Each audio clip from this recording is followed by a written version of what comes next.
नमस्कार, मैं दौलत शर्मा और आप देख रहे हैं यूआईपी न्यूज और स्वागत है आपका हमारे खास कार्यक्रम राजनीतिक पंचनामा में, जहां पर राजनीति से जुड़ी चर्चा होगी। और राजनीति से जुड़ी चर्चा इसलिए भी जरूरी है क्योंकि लोकसभा चुनाव 2024 करीब आ गया है।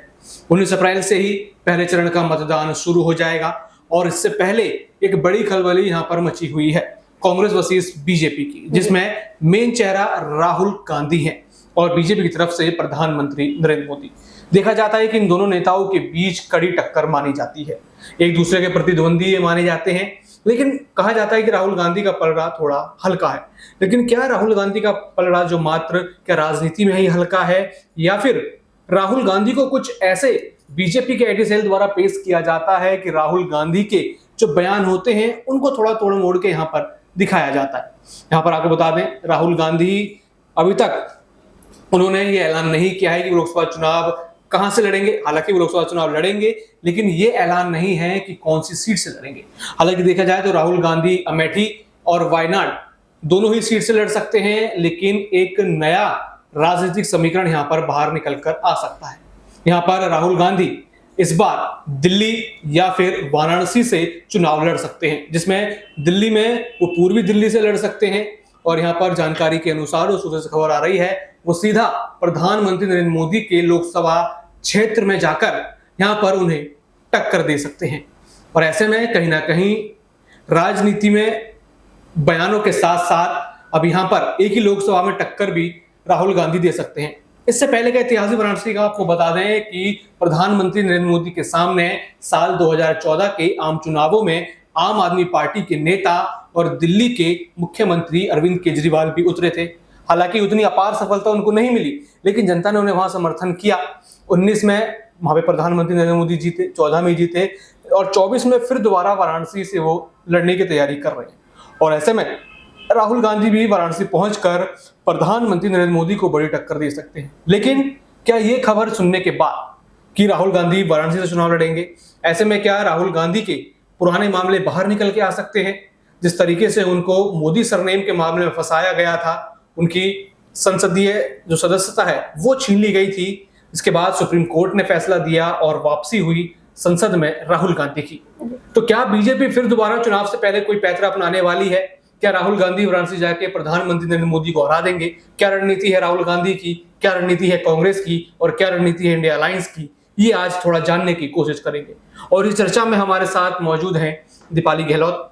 सबसे पहले उनसे सवाल करेंगे कि क्या राहुल गांधी यहाँ पर दिल्ली या वाराणसी से चुनाव लड़ सकते हैं, या दिल्ली में उनकी ज्यादा संभावना है, या फिर सीधे वाराणसी जाकर वो प्रधानमंत्री नरेंद्र मोदी को टक्कर देंगे? दीपाली जी, जैसे कि आपने कहा कि वो है ना दिल्ली से चुनाव लड़ेंगे राहुल गांधी, या फिर वो है ना बनारसी से लड़ेंगे, तो मैं आपको बता दूं कि राहुल गांधी ने वायनाड से अपना नामांकन कर लिया है और राहुल गांधी अब वायनाड से अपना चुनावी दौरा चालू करेंगे और वो वहां से चुनाव लड़ेंगे। उसी के बीच आपको बता दें कि इन चुनावी रैलियों को लेकर एक बात बार बार सामने आती है कि राहुल गांधी की, जैसे आपने कहा कि उनकी बातों को तोड़ मरोड़ के सामने रखा जाता है, वो कुछ भी कह देते हैं, उनके बयानों पे बवाल मच जाता है। तो हालांकि देखा जाए तो कोई भी बयान दे देता है, तो राहुल गांधी भी, अगर पीएम नरेंद्र मोदी ने कुछ कहा है तो वो भी उस बात को लेकर खींचते हुए नजर आते हैं। वैसे ही देखा जाए तो केंद्र सरकार भी ऐसा ही करती है, जब विपक्षी दल भी ऐसा ही कर रहा है कि केंद्र सरकार के किसी बयानों को खींचता हुआ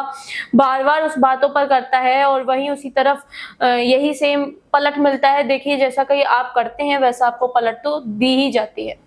जैसा आपने हमें जानकारी दी कि यहाँ पर राहुल गांधी वायनाड से पर्चा भर चुके हैं। जी, वो पहले भी 2019 में वायनाड से पर्चा भर चुके थे, अमेठी से भी उन्होंने चुनाव लड़ा था। तो क्या यहाँ पर दोबारा दिल्ली या फिर वाराणसी का विकल्प वो रख सकते हैं, जैसे 2019 में हुआ था, क्योंकि अमेठी में हार हुई थी, फिर वायनाड से चुनाव लड़ा था? क्या 24 में भी ये देखने को मिल सकता है? जी, देखा जाए तो 2024 में देखने को मिल सकता है कि राहुल गांधी का अभी देखा जाए तो इंडिया गठबंधन बना है, तो इंडिया गठबंधन किसी ना किसी तरीके से काम तो कर ही अच्छा रहा है। लोगों का मानना है कि राहुल गांधी को नीचे दिखाने के लिए सिर्फ बीजेपी सरकार ऐसा करती है। वहीं विपक्षी दलों का कहना है कि बीजेपी सरकार ईडी सीबीआई का प्रयोग कर रही है, दुरुपयोग किया जा रहा है। और इसी बीच देखा जाए तो राहुल गांधी ने जब वायनाड से अपना चुनावी दौरा चालू कर दिया है, उन्होंने उन्होंने सीट का नामांकन कर दिया है, तो हो सकता है कि वो जीत भी सकते हैं, क्योंकि कहीं ना कहीं देखा जाए तो सीएम अरविंद केजरीवाल की गिरफ्तारी के बाद मोदी की छवि बाजार में हमने देखा है, जाते हैं हम फील्ड पे तो लोगों में मोदी की छवि कहीं ना कहीं खराब होती नजर आ रही है। इस बीच देखा जाए तो हो सकता है कि विपक्षी दलों को इसका फायदा हो। यहाँ पर आपने कहा कि विपक्षी दलों को इसका फायदा हो सकता है, क्योंकि लगातार जो प्रधानमंत्री नरेंद्र मोदी की पॉपुलैरिटी है वो घटती जा रही है। लेकिन क्या यहाँ पर जैसे हमने देखा जब 2023 में कई राज्यों में विधानसभा चुनाव हुए थे, उस समय एक मामला आया था मोदी सरनेम का, तो क्या कोई पुराने गड़े मुर्दे यहाँ पर बीजेपी उखाड़ सकती है? जैसे कहा जाता है कि जब भी चुनाव होते हैं तो वो विपक्ष को परेशान करने के लिए ऐसे तरीके अपनाती है, ईडी सीबीआई ना जाने क्या क्या।